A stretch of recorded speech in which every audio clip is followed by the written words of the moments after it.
मैं कहाँ हूँ? अभी तक आप इसी दुनिया में हैं। और अपने ही घर में हैं। आप सीढ़ियों से गिर गई थी और आपके बदन से खून भी बहा। खून? ज्यादा नहीं, सिर्फ 2 बाल्टी। हाय राम, 2 बाल्टी खून? हाँ, डॉक्टर ने कहा अगर फौरन खून ना दिया गया तो आपका बचना मुश्किल है। फिर क्या हम आपको ऐसे थोड़ी मरने देते हैं? बड़ी मुश्किल से एक ऐसे आदमी को ढूंढ निकाला जिसका खून आपके खून से मिलता है। आपको इस वक्त उसी का खून दिया जा रहा है। भगवान उसको और उसके बाल बच्चों को सुखी रखे। कौन है वो भला मानुस? वो देखिए। हाँ। हरे राम, इस अछूत का खून दे रही हो मुझे? अरे रे रे रे रे रे, मेरा तो जीवन भ्रष्ट कर डाला। शांति शांति शांति।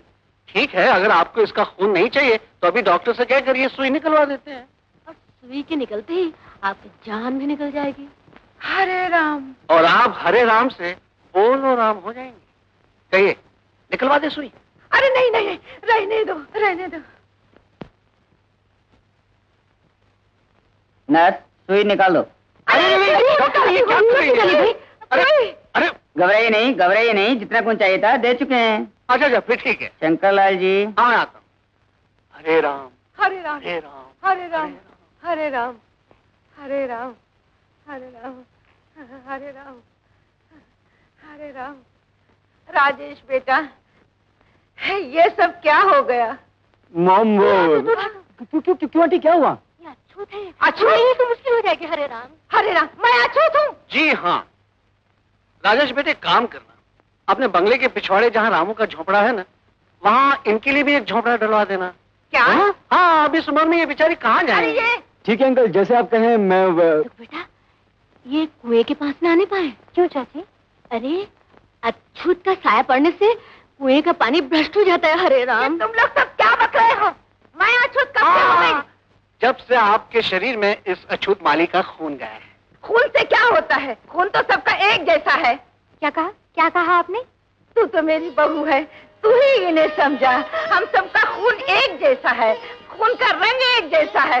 अगर हम सबका खून एक जैसा है, खून का रंग एक जैसा है, तो फिर ये छूत अछूत का भेदभाव गलत है ना? गलत है। शाबाश शाबाश, आपके मुंह से ये शब्द सुनने के लिए हम कब से इंतजार कर रहे हैं। बहन जी, अछूत वो होता है जिसके दिल में कोई दया न हो, जो धर्म के नाम पर अधर्म करता हो। आप ठीक कहते हैं।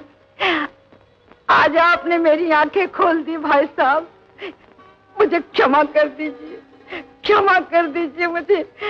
श्रीमती जी, यहाँ भी हमारी ड्यूटी खत्म हो गई। चले? हाँ, चलिए। अंकल, आप लोगों की वजह से हम सब की अंधेरी जिंदगियों को रोशनी मिली। ये तो बताइए, आप लोग कौन हैं? बताइए ना अंकल। आपने वादा किया था। कहिए ना चाची। श्रीमती, बच्चों, हमारी कहानी कुछ अजीब सी है। जब हमारी शादी हुई थी, हम एक दूसरे को जानते तक नहीं थे, लेकिन कुछ ही अरसे में हमें ऐसा महसूस होने लगा जैसे हम इस दुनिया में एक दूसरे के लिए ही पैदा हुए हैं। हम उस वक्त बहुत गरीब थे, जिंदगी की छोटी सी छोटी जरूरत भी पूरी नहीं कर पाते थे, लेकिन हमारे प्यार ने हमें कभी अपनी गरीबी का एहसास नहीं होने दिया। फिर तकदीर ने पलटा खाया। मैंने लकड़ी का बिजनेस शुरू किया, लाखों रुपए कमाए। फिर हमारी बेटी पैदा हुई।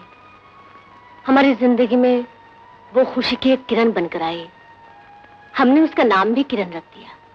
हमारे दिन रात साल महीने बस उसी के लाड प्यार में गुजरते रहे, और देखते ही देखते वो जवान हो गई। Mummy, daddy.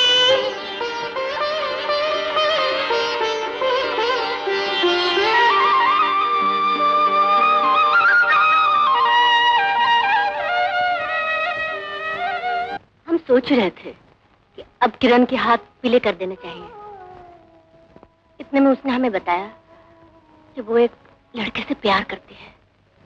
हमने एतराज नहीं किया क्योंकि वो हमारी इकलौती बेटी थी। हम उसे खुश देखना चाहते थे। हम जाकर उस लड़के से मिले। वो गरीब था लेकिन देखने में शरीफ लगता था। अच्छा मुहूर्त देखकर हमने किरण की शादी उस लड़के के साथ कर दी। बेटी की शादी के बाद हमने सोचा हमारी सब जिम्मेदारियां खत्म हो गई। अपना सारा बिजनेस, धन दौलत और जायदाद बेटी और दामाद को सौंपकर हम विदेश घूमने चले गए। हमें बाद में पता चला अचानक दौलत हाथ आ जाने से हमारा दामाद उसे संभाल न सका। वो उन तमाम बुरी चीजों का गुलाम बन गया जो रुपए से खरीदी जा सकती है।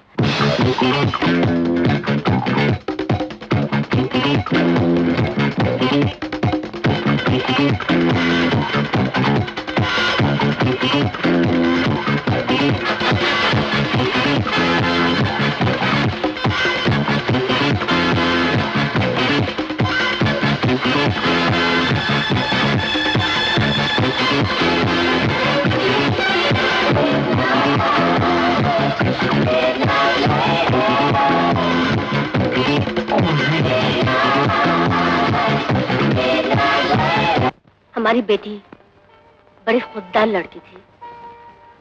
उसने हमें कभी एक शब्द भी नहीं लिखा कि उसका पति बुरा है, क्योंकि उसने अपना पति खुद चुना था।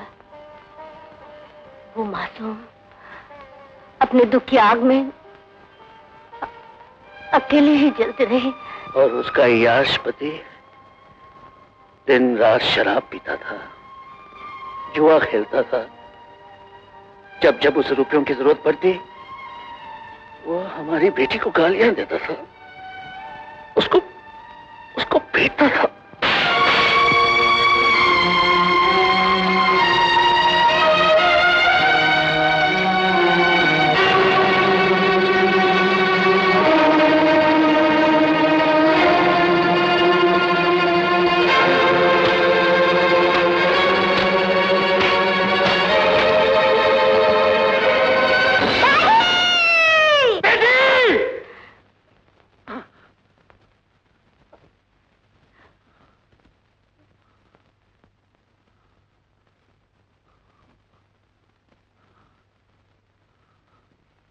हम ये आशा लेकर विदेश से लौटे कि हमारी बेटी मां बनने वाली होगी। हम भागे भागे उसके घर गए। किरण, किरण बेटी, तो वहां रही। किरण बेटी, किरण, किरण, किरण, किरण, किरण बेटी, किरण, किरण,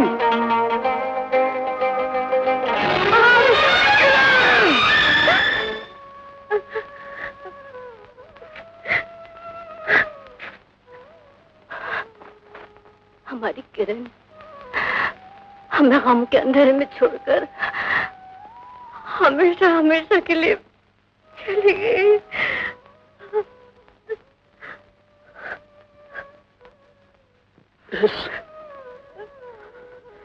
इस दुर्घटना का जिम्मेदार कौन है? हम ही हैं। बच्चों की शादी के बाद माँ बाप अक्सर ये सोचते हैं उनकी जिम्मेदारी खत्म हो गई। हमने भी यही गलती की। उस वक्त हमें ये ख्याल ना आया कि दो इंसान जब जिंदगी में पहली बार एक साथ रहना शुरू करते हैं तो उन दोनों के बीच छोटी मोटी समस्याएं आती हैं जो कभी कभार उन दोनों में गलतफहमियां पैदा कर देती हैं। सही वक्त पर अगर उनका इलाज ना हुआ तो ये छोटी छोटी बातें एक दिन एक बहुत बड़ा तूफान बन जाती हैं। उस वक्त किसी ऐसे इंसान की जरूरत होती है जो उन्हें तरीके से, प्यार से समझा सके, उन दोनों को तबाही के तूफान से बचा सके।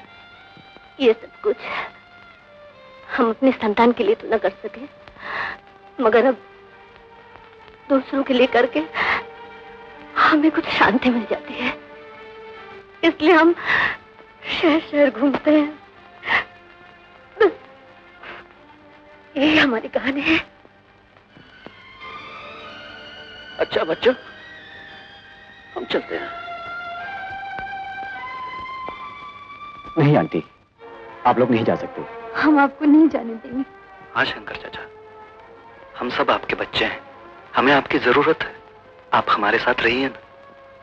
अंकल प्लीज हमें छोड़ के मत जाइए। बच्चों, तुम्हारी तरह और कितने ही नौजवान होंगे जिन्हें हमारी जरूरत होगी। क्या तुम चाहते हो हमें उनकी सेवा का सौभाग्य न मिले?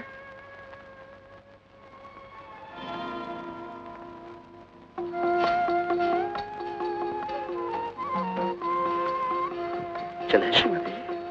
हाँ श्रीमान।